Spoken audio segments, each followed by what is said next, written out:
stories about historical events or people, and to use storytelling skills developed in preceding projects to tell a story about a historical event or a person.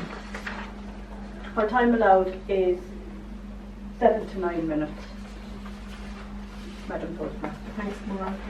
And without further ado, can I welcome Moira O'Brien giving her speech called, is it called Bringing History to Life, or is it? No, it's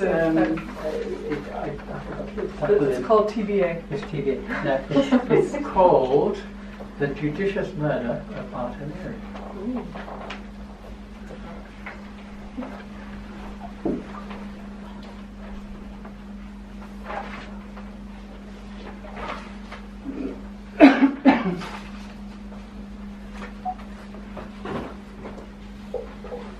Horseman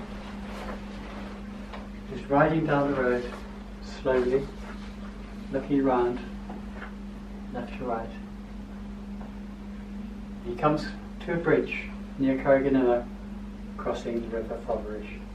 And as the horse steps onto the bridge, the man sees something away to his left, and he starts making rude gestures at it. And suddenly,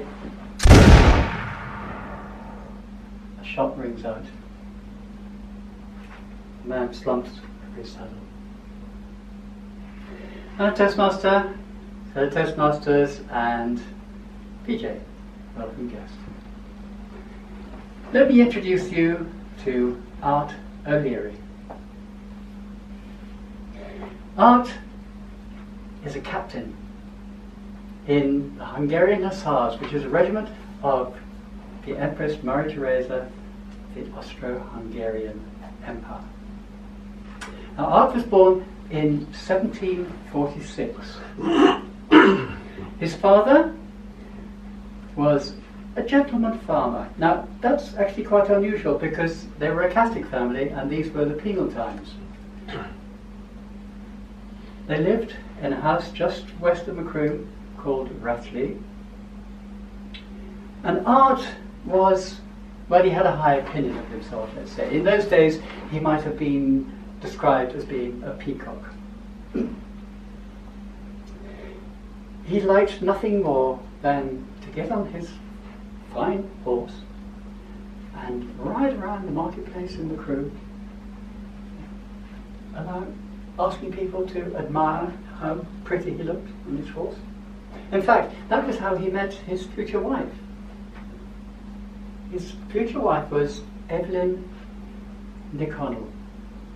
Now, Eibhlin was shortly to become the aunt of Daniel O'Connell, their renowned house.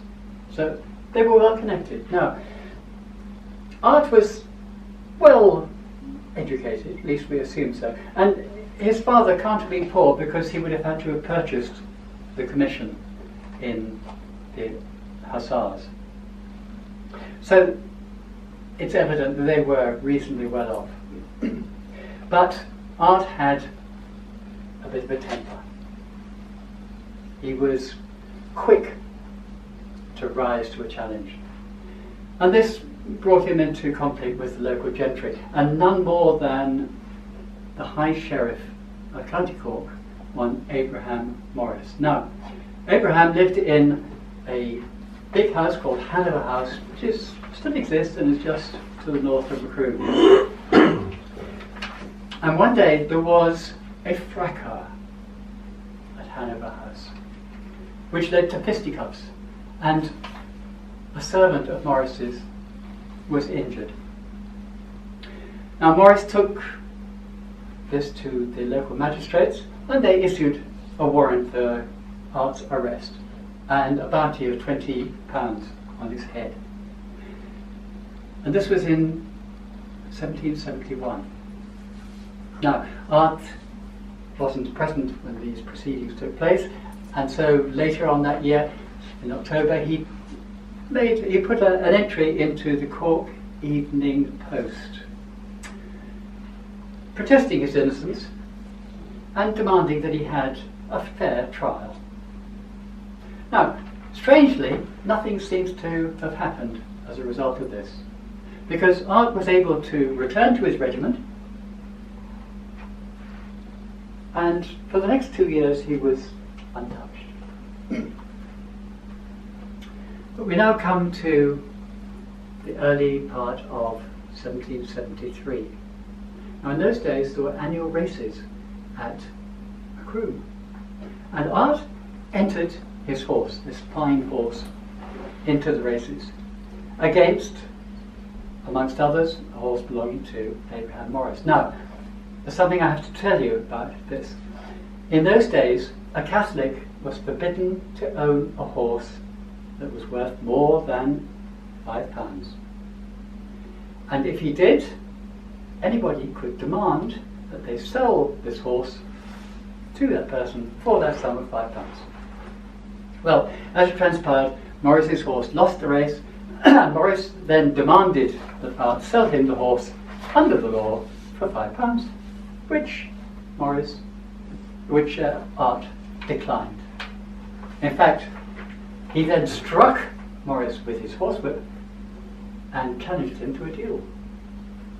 Morris was a bit of a coward, and he declined the duel and slunk away back to his fellow magistrates, and he persuaded them to declare Art an outlaw, and thus to be able to be shot on sight. So now we come to May of that year. Art has heard that Morris was due to have a meeting in Mill Street that day. So he goes off to Carriganilla and he sits in the pub, the inn, waiting for Morris to return, because he would have to have returned very close to Carriganilla village. Whilst he was waiting, he was regaling the occupants about all the things that he wanted to do to Morris. Now, it's not clear if he wanted to kill him or just wanted to duff him up, but he was a loudmouth and he told everybody. And of course, there was one person there who snuck out, rode off to Mill Street, warned Morris. Morris then got together a posse of soldiers, travelled down to near the bridge, over the Bobridge, and laid a trap.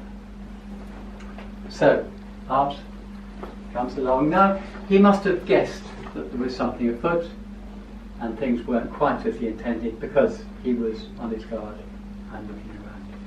And there, 250, 300 yards away on the left, he spotted a group of soldiers.